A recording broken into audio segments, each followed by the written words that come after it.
रात के 10 बजे ऑफिस से लौटते वक्त निखिल अपने करीबी दोस्त रॉबर्ट की कब्र पर फूल चढ़ाने कब्रिस्तान पहुंचा। कब्रिस्तान के सामने अपनी कार पार्क करके उसने कब्रिस्तान पर एक नज़र डाली। कब्रिस्तान पूरी तरह सुनसान था। इतना सुनसान था कि पेड़ से गिरने की पत्ते की आवाज़ भी उसे साफ सुनाई दे रही थी।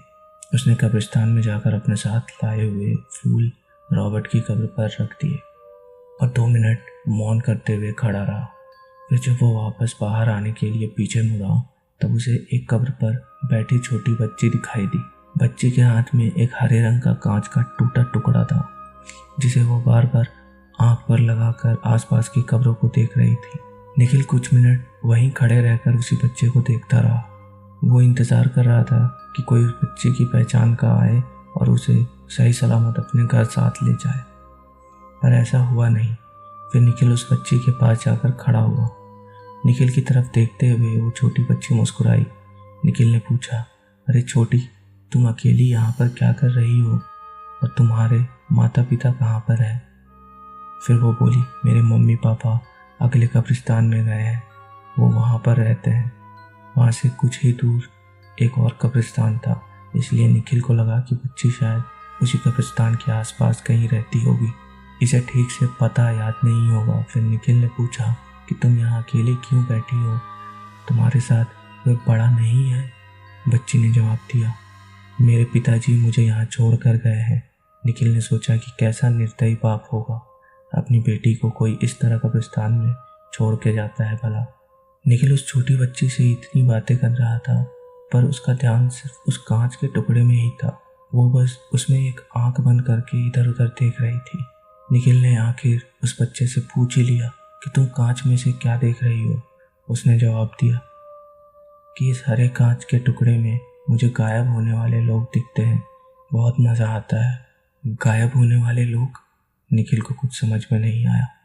वो बच्ची के साथ और कुछ देर खड़ा रहा, फिर उसे गोद में उठाकर कब्रिस्तान से बाहर निकल आया। चलते चलते गोद में बैठी उस बच्ची ने अपना नाम त्रिशा बताया। निखिल ने जैसे ही कब्रिस्तान के बाहर कदम रखा उसे अचानक तेज ठंड के मौसम ने घेर लिया। उसका बदन ठंड से कांपने लगा, पर निखिल का ध्यान जब उसकी कार के पास खड़ी उस बच्ची त्रिशा की तरफ गया तब उसे हैरानी हुई, क्योंकि उस पर इस खून जमाने वाली सर्दी का कोई भी असर नहीं हो रहा था। उस वक्त त्रिशा कांच के टुकड़े में से निखिल की तरफ ही देख रही थी। तभी उसके चेहरे के हाव भाव अचानक से बदलने लगे। वो बोली, अंकल आपके पीछे कोई है। निखिल ने पीछे मुड़कर देखा तो उसे कोई भी नहीं दिखा। फिर निखिल ने बोला, बेटा चलो गाड़ी में बैठो, मैं तुम्हें तुम्हारे घर छोड़ देता हूँ। उस वक्त त्रिशा बोली, अंकल आप भी कांच से गायब होने वाले लोगों को देखो ना। निखिल बोला, मैं बाद में देखूंगा, बस तुम अब कार में बैठो। पर बच्ची ने जिद पकड़ ली कि अभी के अभी देखना ही होगा। उसकी जिद पर निखिल ने जब वो कांच का टुकड़ा अपनी आंख के सामने लाया तब दहशत से उसकी आंखें फट पड़ी, क्योंकि उस कांच में से जब निखिल ने कब्रिस्तान की तरफ देखा था तब उसे वो दिखाई दिया जिसे कोई भी आम इंसान अपनी खुली आंखों से नहीं देख पाता। उसे दिखा कि अभी जो कब्रिस्तान सुनसान था, कांच में से देखने पर वहाँ बहुत से लोग घूमते दिखाई दिए और उनमें से कुछ उसकी तरफ ही देख रहे थे।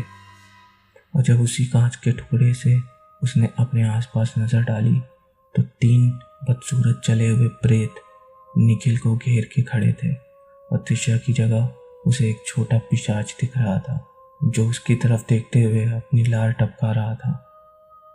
ये सब कुछ उसने कुछ ही सेकंड्स में देखा था। वो अपने साथ गोद में किसको उठा लाया है ये सोचकर वो डर से अधमरा हो गया। उसने तुरंत कांच फेंक दिया और भागने के लिए कार का दरवाज़ा खोलने लगा। तभी उसे किसी के हंसने की शैतानी आवाज़ सुनाई दी और अगले ही पल पूरे कब्रिस्तान ने निखिल की दर्द भरी चीख सुनी, क्योंकि वो छोटा पिशाच निखिल की पीठ पर बैठा हुआ था और अपने नुकीले दांत उसमें निखिल की गर्दन पर 2 इंच अंदर तक घुसाए हुए था और बड़े ही चाव से खून चूस रहा था। जब निखिल के शरीर का खून खत्म हुआ तब वो निष्प्राण होकर जमीन पर गिर गया। फिर कब्रिस्तान से निकले चुड़ैल और प्रेतों ने उसके शरीर का मांस नोच खाया। एक छोटी सी बात अपने दिल से। दोस्तों, मैं यूट्यूब पर नया हूँ और ये मेरी कोशिश है कि मैं आप तक दिल को छू जाने वाली कहानियाँ लेकर आऊँ। अगर आपको मेरी कहानी पसंद आई हो तो प्लीज़ वीडियो को लाइक करें, चैनल को सब्सक्राइब करें और इस सफ़र में मेरा साथ दें। अगर कहानी सुनाने में मुझसे कहीं कोई गलती हो गई हो या आपको लगता हो कि मैं इसे और बेहतर तरीके से सुना सकता हूँ तो अपने सुझाव ज़रूर दें। आपके हर एक शब्द मेरे लिए बहुत मायने रखते हैं। आपके प्यार और फीडबैक से ही मैं हर दिन कुछ नया सीख रहा हूँ। धन्यवाद। आपका अपना कहानी सुनाने वाला, आपका दोस्त। एंजल टॉक्स, दिल से कहानी रूह तक बात।